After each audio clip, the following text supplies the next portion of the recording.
Welcome to this new episode of Serial. So, like every month, I'm going to look at photos I took or edited in the last month, and that's basically October 2024.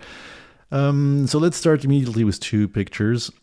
First, let's go to film. That was the Olympus Pen FT camera. It's a half-frame camera that was produced between 66 and 72. Half-frame, so 18 by 24 millimeter. And that was a very special lens. This film, I really tested that lens. A Zuiko Auto S 42 millimeter f1.2. It's basically a 60 millimeter equivalent because of the surface of the half-frame. And that was with film, an expired film probably from 2005, 2007, which I didn't compensate for its age because I didn't really know, and I kind of liked the grain of old films, expired films. And it's an extra film. That's the non-branded thing. I couldn't find much documentation. It's a 200 ISO film. And here are the two first images. So really interesting, I believe. I've been testing this camera for years.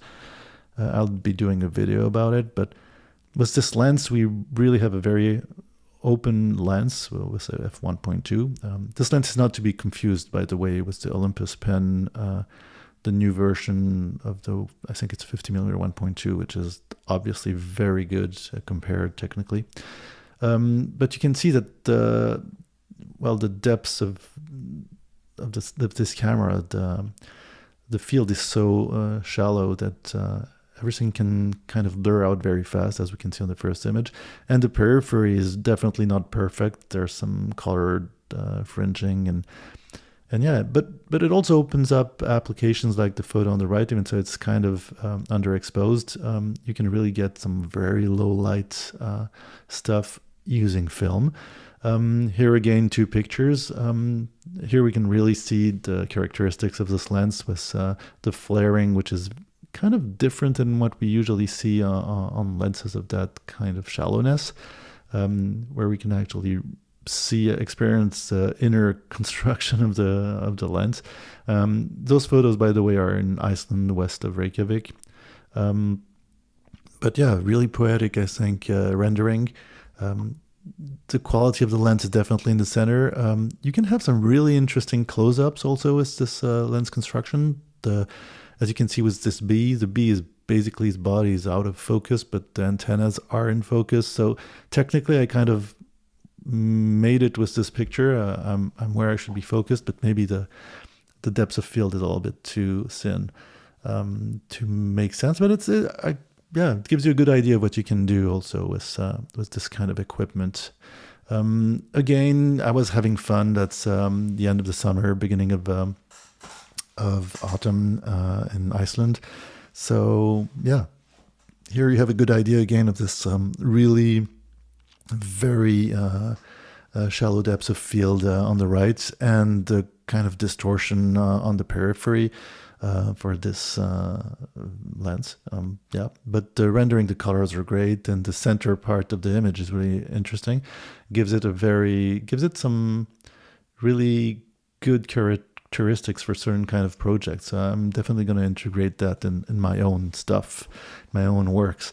And on the left, you can see actually this circular bokeh on the periphery. You see it pretty well in this picture of this haystack in the sun. You have to know the characteristics of your equipment depending on what you want to do then in your work. Here again on the left, a very close-up shot of some rusty pipe, sort of vapor pipe that I found in an urban scene. I thought it was interesting. The colors, the rendering gave me an idea also of the capacity of this lens on close-ups. Or on the right, again, the lens construction, how the flaring is going to happen, how soft it can be. And yeah, I thought that was an interesting picture per se to give myself an idea of how to use my equipment. Here are two last pictures for this piece of equipment. I will be doing a video about both the camera and this lens, but in the meantime, here you can see how it renders very high contrast scenes like the sun, the kind of sun stars. They're really well managed on this lens. I'm not a sun star person, definitely not, but here we have something that makes sense. and the very shallow depths of field for this beach. Again, this is also in Reykjavik. I think really gives all its sense to that picture of the sea far away and this sunset. Going to something much more precise, I've been testing for a long time the TT Artisan 90mm f1.25 lens, a pretty massive lens that's on a Leica SL2. And last month it happened that there were really strong solar flares, and that does for some very different kind of northern lights, lots of different colors. So here both photos are taken handheld. I think they're both at 1/15 of a second. So I've had a lot more pictures taken, but these are the less blurry ones. I didn't have time to turn my stabilizer and body stabilization on. But well, yeah, you can still, with this kind of sensors, that's the Leica SL2, relatively modern sensor, 3200 ISO left and 6400 right. You can see the grain actually. I just wanted to show you how usually those northern lights are more into the greens, and this time it was really going into the reds, the pinks, the purples, and that's really how it looked like. I kind of like putting those two photos because often you will see northern light photos where the photographer will change the contrast really strongly, increase the saturation, de-blur or dehaze their pictures to make them more incredible, more candy-like. That was really like this. So I don't really like modifying my pictures when I can. So here, just for the example and for the fun, really, there were northern lights all over the world when those flares happened. You've probably heard about those and even seen some yourself from further south. Let's go to another kind of equipment. That's with an old Leica M5 film camera with some easy, I forgot the name. I didn't note it on my note. I think it's, Easy 400 new classic film, black and white. Really interesting, kind of an old look in that film formula, but really nice rendering. And that was interesting because it's I'm using here a Summarit 50mm f1.5 lens, Leica lens from 1949. It's not the Summarit M, the modern from 2007, which I really love too, but has a completely different rendering. That was actually an old lens developed on a English company optical formula. I forgot the name. But yeah, that's a camera which was loaded with this film for a long time. So the photo on the left is somewhere last year.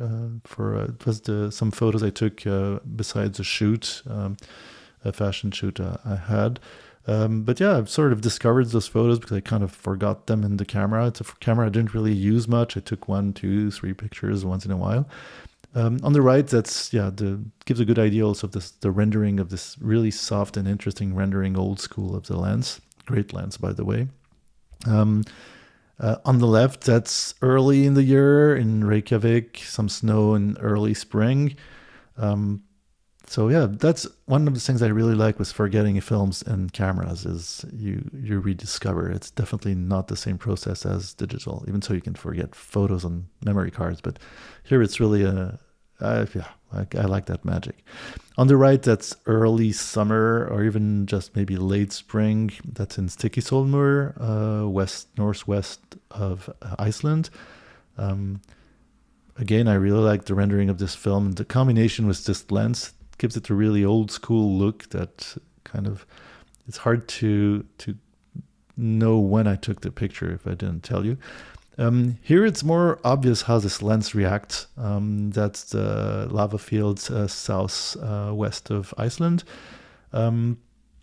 Actually, the one on the left is southwest of Iceland. The one on the right is northwest of Reykjavik. Really interesting rendering. You see those old school coatings on the lens really gives those sort of hazy interfaces between high contrast zones. So it really looks Martian or lunar. Love that rendering. I think and with the shallow depths of field of this lens, I really think it restitutes the overall feeling better than a very clear photo. Here again, that's southwest of Iceland. Near the field of the latest volcano that had come out in Grindavik. It's slightly east and north, with some lakes a little bit higher than the sea level, and really incredible landscapes. Those roads are fantastic. It's a little bit outside of the ring road. The ring road is the one that tourists usually take and think they're seeing Iceland. Most of Iceland is not the ring road, let's be clear, but it's really great too. But yeah, this is kind of slightly off the ring road and a really great place to see. You have those steam fields also where you can go and enjoy thermal steam eruptions. Yeah, geysers. Again, same equipment. Actually, depending on what scenery you have, the contrast and everything, the lens renders pretty neat. It's really well defined. And the picture on the left, that's a view of the city of Reykjavik, the center of the city of Reykjavik, because it's pretty wide in its surface. But viewed from the island of Vidi, it's a small island that's really reachable fast from the center of the city, where you actually have some artworks, some massive artworks from different artists. But one of them is this Tower of Light for Peace by Yoko Ono, and also to celebrate her ex-companion's life. And on the right, that picture, I really like it because, again, film sometimes has very high contrast situations. Low lights, it tends to lose information like it does here. It's basically nothing in the low lights, but highlights are really interesting. And I think the glow of this lens with the sea, which is actually the white line you can see at the horizon, that's in Perlan, in central Reykjavik. The view of the sea with this really high contrast situation is very dramatic, in my opinion. I like how it comes out. So yeah. Let's go to something completely different. Not that completely different, actually, because it's also film. The last two pictures for this first part of the month. That's using this Harman Phoenix 200 ISO film, finally in 120 rolls, and I started putting it in Fujifilm GW690 camera from 1978, the Texas Leica, this huge rangefinder camera, which has a fixed non-removable 90mm f3.5 lens. And that's basically the harbor of Reykjavik. And I tried a few pictures. As you can see, when you expose well, here I didn't have a meter, so I went for my guts. The picture on the right, which is better exposed, this film is I really like the rendering of this film. You can actually go check my video about the pre-production rolls of the Harman Phoenix. I talk about the underexposed zones and how the colors are transformed and can be interesting in a creative process. And that's what you see on the left, basically. In the low lights, you have those different colors coming out, some oranges, some magenta, some cyan sometimes.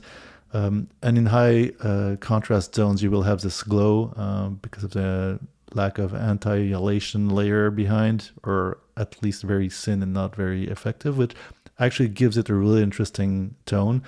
And I thought now with the resolution you get with 120 film rolls because of the surface, the Phoenix really gets very interesting in terms of just the colors you get when you work with those renderings in low lights, highlights, contrast, and yeah. Anyhow, that's the first part of this month. Next week for the second part. Hopefully that was enjoyable. Don't hesitate again to post comments, ask questions, suggest me reviewing or working with some kind of equipment. I've tested hundreds and hundreds of cameras, so maybe I have some info. And yeah, catch you next time.